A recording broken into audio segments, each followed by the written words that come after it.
நம்ம வீட்டிலையே நம்ம கையார கேக் செய்யலாங்க. ரொம்ப ஈஸியாக, ரொம்ப சாஃப்டாக, ரொம்ப டேஸ்டியாக வாழைப்பழம் கேக் தான் இன்றைக்கி நான் செஞ்சுருக்கிறேன். இது எந்த அளவுக்கு ஸ்பாஞ்சியாக இருக்கோ அந்த அளவுக்கு நல்லா டேஸ்ட்டாகவும் இருக்கும். Hi friends, welcome to cook with Raji.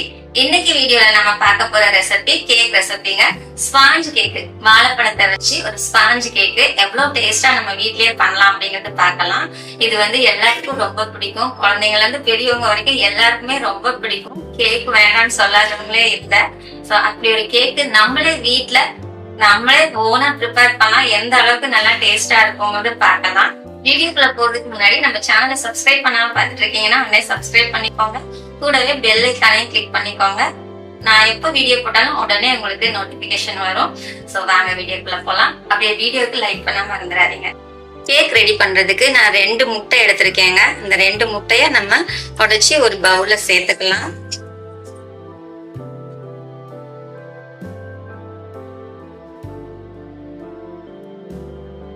First இந்த மாதிரி உடைச்சு பாத்துக்கோங்க.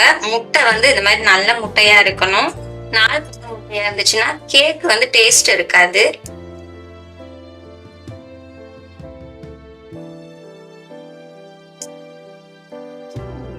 இந்த மாதிரி 2 முட்டை எடுத்துக்கலாங்க. இத நம்ம ஒரு பாத்திரத்துல போட்டு பீட் பண்ணி எடுக்கணும்னாலும் எடுக்கலாம். பீட் பண்ணி எடுக்கணும்னா ரொம்ப லேட் ஆகும். அதனால நான் 2 முட்டைன்றதுனால மிக்ஸி ஜார்ல போட்டு நல்லா அடிச்சு எடுத்துக்க போறேங்க. மிக்ஸி ஜார்ல போட்டு அடிச்சு எடுக்கும் போது கேக் நல்லா சாஃப்டா வரும். மிக்ஸி ஜார்ல ஈரம் இல்லாம பாத்துக்கோங்க. நம்ம முட்டையை உடைக்கும் போது மிக்ஸி ஜார்லயும் சரி, நம்ம முட்டை உடைச்சு ஊத்துற கிண்ணத்துலயும் சரி ஈரப்பதம் இருக்கக்கூடாது. அப்படி ஈரம் இருந்துச்சுன்னா உங்களுக்கு கேக் சீக்கிரமா கெட்டு போயிடும். அதனால ஈரம் இல்லாம பாத்துட்டு இப்படி மிக்ஸி ஜார்ல ஊத்திக்கோங்க. இதை இப்ப நம்ம நல்லா அடிச்சு எடுத்துக்கலாம்.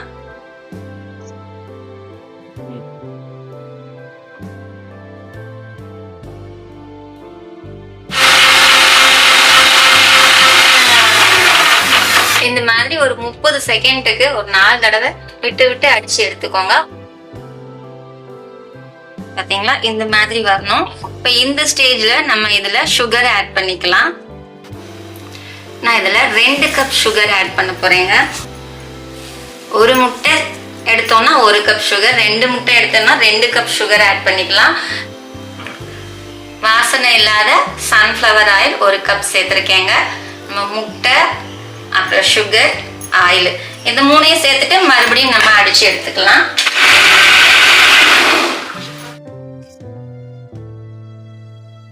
இது அரைச்சாச்சு. இது இந்த மாதிரி கிரீமியா வர்ற அளவுக்கு ஒரு 2 நிமிஷம் அப்படியே நல்லா அடிச்சு எடுத்துக்கோங்க. பாருங்க எந்த அளவுக்கு கிரீமியா வந்திருக்கு. இந்த மாதிரி வரணும். இப்ப இந்த ஸ்டேஜ்ல நம்ம எடுத்து வச்ச வாழைப்பழத்தை சேர்த்துக்கலாங்க. நான் ஒரு வாழைப்பழம் எடுத்து வச்சிருக்கிறேன். இந்த ஒரு வாழைப்பழத்தை நம்ம குட்டி குட்டியா கட் பண்ணி இதுல போட்டு சேர்த்துக்கலாம். இதுல வாழைப்பழத்தை சேர்த்துட்டு இதையும் கொஞ்சம் நல்லா அடிச்சு எடுத்துக்கலாங்க.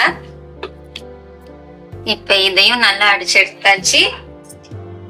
பாருங்க, வாழைப்பழம் சேர்த்துட்டு ஒரு நிமிஷம் இல்ல 2 நிமிஷம் வச்சுக்கோங்க. அது இந்த மாதிரி நல்லா மாவா வந்துடணுங்க. கொஞ்சம் கூட அந்த திப்பி திப்பியா இருக்கக்கூடாது. இந்த மாதிரி நைஸா வந்துடணும். நைஸா எடுத்தாலும் கை வச்சு தொட்டு பார்க்காதீங்க. கரண்டி வச்சு எடுத்து பார்த்தாலே தெரியும். பாருங்க எந்த அளவுக்கு இருக்கு. இந்த அளவு வந்தா போதுங்க. இப்ப நம்ம இதை ஒரு பாத்திரத்துல மாத்திக்கலாம். பாத்தீங்களா எவ்வளவு நல்ல கிரீமியா வந்திருக்கு. எடுத்தாச்சு. இப்ப இதுல மைதா மாவு, பேக்கிங் சோடா, பேக்கிங் பவுடர் எல்லாமே சேர்க்கணுங்க. டைரக்டா அப்படியே சேர்த்துடக்கூடாது. நம்ம எல்லாம் சலிச்சு சேர்க்கணும். நம்ம எந்த கப்ல சுகர் அளந்தோமோ அதே கப்ல 2 கப் அளவுக்கு மைதா மாவு எடுத்துக்கிறேங்க. நம்ம ஒரு பிளேட் வச்சுட்டு பிளேட்டுக்கு மேல ஜல்லடைய வச்சு அந்த மாதிரி மாவு சலிக்கிறத வச்சு அதுல நம்ம இந்த மாதிரி போட்டுக்கலாம். 2 கப் மைதா மாவு சேர்த்திருக்கிறேன். 1 ஸ்பூன் அளவுக்கு baking powder, 1/2 spoon baking soda, 1/4 spoon அளவுக்கு கொஞ்சமா உப்பு. ரொம்ப போட்டுறாதீங்க. இந்த உப்பு எதுக்காகனா நம்ம போட்டிருக்கிறோம் இல்லையா சுகரு, இனிப்பு நல்லா எடுத்து கொடுக்கும். அதுக்காக சும்மா கொஞ்சமா உப்பு சேர்த்தா போதும். ஒரு 1/4 ஸ்பூன், அதிகமா வேண்டாம். இப்ப இது எல்லாம் நல்லா சலிச்சு எடுத்துக்கோங்க. அப்படியே டைரக்டா நம்ம போடக்கூடாது. சப்போஸ் இந்த மாதிரி 1-2 கட்டி இருந்துச்சுன்னா அது கேக்ல அங்கங்க ஒரு மாதிரியா இருக்கும், நல்லா இருக்காது. இந்த மாதிரி ஃபுல்லா நல்லா சலிச்சு எடுத்துக்கோங்க. பாருங்க எந்த அளவுக்கு இது பிசுறு இந்த மாதிரி இருக்கு. இந்த மாதிரி இருக்கக்கூடாது. இது நல்லா சலிச்சு எடுத்துட்டீங்கன்னா மாவு நல்லா நைஸா இருக்கும். நமக்கு நைஸா உள்ள மாவு தான் எடுக்கணும். இப்போ நம்ம இதை அரைச்சி வச்சிருக்கோம் இல்லைங்களா, முட்டை, சுகர், அப்புறம் வாழைப்பழம், இது எல்லாத்தையுமே நம்ம இந்த இதுல மைதா மாவு நம்ம சலிச்சு வச்சிருக்கோம்ல, இதை வந்து ஆட் பண்ணிக்கணும். மொத்தமா பண்ணக்கூடாது, கொஞ்சம் கொஞ்சமா சேர்த்துக்கோங்க. இந்த மாதிரி கொஞ்சம் கொஞ்சமா சேர்த்துட்டு ஒரே ரொட்டேஷன்ல தான் நீங்க இந்த மாதிரி கிண்டணும். ரிவர்ஸ்ல கிண்டக்கூடாது. அது வேகமா கிண்டாம இந்த மாதிரி ஸ்லோவா கிண்டிக்கோங்க. இது கொஞ்சம் டைம் எடுக்கும் உங்களுக்கு நம்ம இந்த மாதிரி கிண்டுறதுக்கு. இது எல்லாம் நல்லா மிக்ஸ் ஆனதுக்கு அப்புறம் இன்னொரு ஸ்பூனை நம்ம போடணும். ஏன்னா மொத்தமா நம்ம மாவு எல்லாத்தையும் போட்டுட்டோம்னா இதுல கட்டி சேர்ந்துரும். கேக் வந்து நல்லா டேஸ்டா இருக்காது. கேக் அங்க கட்டி கட்டியா இருக்கும், கல்லு மாதிரி இருக்கும் நடுவுல. அந்த மாதிரி இல்லாம இது எல்லாம் நல்லா மிக்ஸ் ஆனதுக்கு அப்புறமா நீங்க அடுத்தடுத்து கொஞ்சம் கொஞ்சமா மாவு சேர்த்து இந்த மாதிரி மிக்ஸ் பண்ணிக்கோங்க.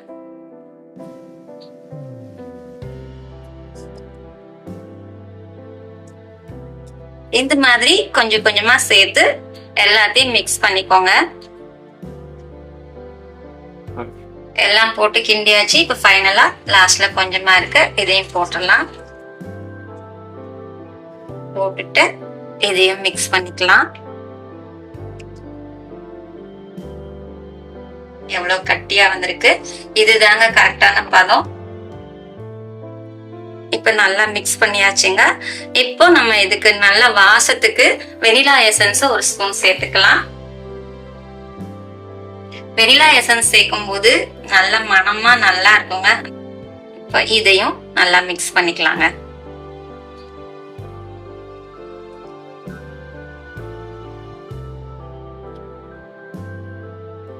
ஒரே ரொட்டேஷன்ல தான் மிக்ஸ் பண்ணணும். நீங்க மாத்தி மாத்தி ஆப்போசிட் ரொட்டேஷன்ல வந்து மிக்ஸ் பண்ணக்கூடாது. ஏன்னா நம்ம மாவு சேர்க்கும் போது இந்த மாதிரி தான் மிக்ஸ் பண்ணணும்.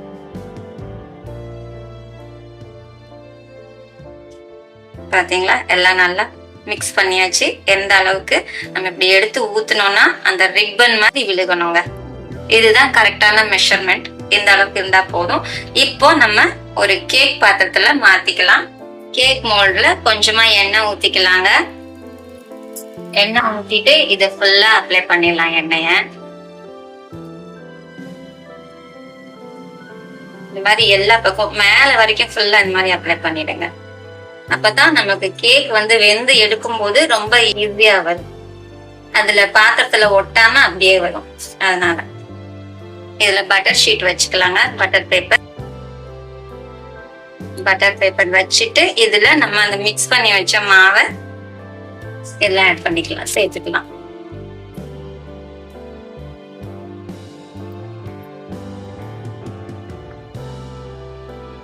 அதெல்லாம் ஊத்திட்டு லைட்டா அப்படி டேப் பண்ணிக்கலாங்க. டேப் பண்ணா எல்லா பக்கமும் நல்லா சேர்ந்துரும்.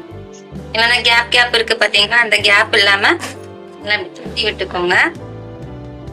இந்த பபிள்ஸ் மாதிரி வருது பாத்தீங்களா, அந்த பபிள்ஸ் வந்து உடையிற அளவுக்கு பாத்துக்கோங்க.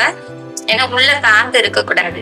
இப்போ நம்ம இத வந்து வேக வச்சு எடுத்துக்கலாம். இதுக்கு அவன் தேவையில்லை, நம்ம குக்கர்லயே வேக வச்சு எடுத்துடலாம். ஸ்டவ்ல குக்கர் வச்சாச்சு. இந்த குக்கர்ல நம்ம கொஞ்சம் உப்பு சேர்த்துக்கலாங்க. அப்படியே வைக்கும் போது குக்கர் ஏதாவது ஃபால்ட் ஆகுதுன்னு நினைச்சீங்கன்னா அந்த மாதிரி உப்பு சேர்த்துக்கோங்க. குக்கர் சூடாகிற வரைக்கும் ஸ்டவ் வந்து ஹை ஃபிளேம்ல வச்சுக்கோங்க. குக்கர் சூடானதுக்கு அப்புறம் நம்ம ஸ்டவ் வந்து மீடியம் ஃபிளேம்ல வச்சுக்கலாம். உப்புக்கு மேல ஏதாவது ஸ்டாண்ட் இருந்தா இந்த மாதிரி வச்சுக்கோங்க. இந்த ஸ்டாண்ட் கொஞ்சம் ஹைட் கம்மியா இருக்கு. நீங்க ஹைட் அதிகமா இருக்கிற ஸ்டாண்ட் வச்சீங்கன்னா நல்லா இருக்கும். ஓரளவுக்கு குக்கர் நல்லா சூடாயிடுச்சுங்க. ஸ்டவ் வந்து நம்ம மீடியம் ஃபிளேம்ல வச்சுக்கிட்டு இந்த நம்ம கேக் வந்து கேக் மாவு ஊத்தி வச்சிருக்கோம்ல, இத உள்ள வச்சிடலாம். அப்படியே உள்ள வச்சிடலாம். மீடியம் ஃபிளேம்ல இத வந்து 20 நிமிஷம் அப்படியே குக் ஆக விடுங்க. இந்த மாதிரி வச்சுட்டு குக்கரை வந்து மூடி வச்சிருங்க. வெயிட் வைக்க கூடாது. வெயிட் வைக்காம 15 மினிட்ஸ் அப்படியே வேகட்டும். வெந்ததுக்கு அப்புறம் நம்ம பார்க்கலாம். 15 நிமிஷம் ஆயிடுச்சுங்க. இப்போ ஓபன் பண்ணி பார்க்கலாம் எந்த அளவுக்கு வெந்திருக்குன்னு. பாதிதான் வெந்திருக்கு. இன்னொரு 10 நிமிஷம் வச்சிருக்கலாம். இப்ப குக்கர் மூடிய திருப்பி வச்சுட்டோம்னா கொஞ்சம் சீக்கிரமாவே வச்சு 25 நிமிஷம் ஆயிடுச்சுங்க. வெந்துருச்சு. ஓபன் பண்ணி பார்க்கலாம்.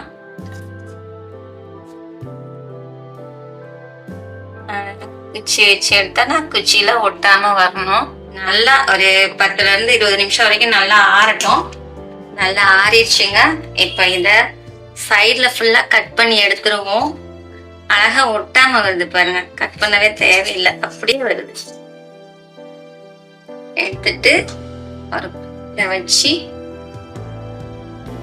ஊத்திடலாம். பாருங்க சூப்பரா வந்திருக்கு. பட்டர் பேப்பர் எல்லாம் ரிமூவ் பண்ணிடலாங்க. நல்ல நார்மல் பட்டர் பேப்பர் வச்சுருக்கிறேன். நீங்கள் கேக்குக்குன்னே தனியாக பட்டர் பேப்பர் இருக்கும், அதை வாங்கி யூஸ் பண்ணுங்க. பட்டர் பேப்பர் எல்லாம் இப்போ ரிமூவ் பண்ணியாச்சு. இப்போ நம்ம திருப்பி வச்சுட்டு கேக்கை கட் பண்ணலாம். பாருங்க எவ்வளோ நல்லா சாஃப்டா வருது கேக் கட் பண்றதுக்கு. சூப்பரா வந்திருக்குங்க. இங்க பாருங்க எவ்வளவு நல்லா சாஃப்டா ஸ்பாஞ்சியா இருக்கு. பனானா ஸ்பாஞ்ச் கேக் சூப்பரா வந்துருச்சுங்க. இப்ப இத டேஸ்ட் பார்க்கலாம்.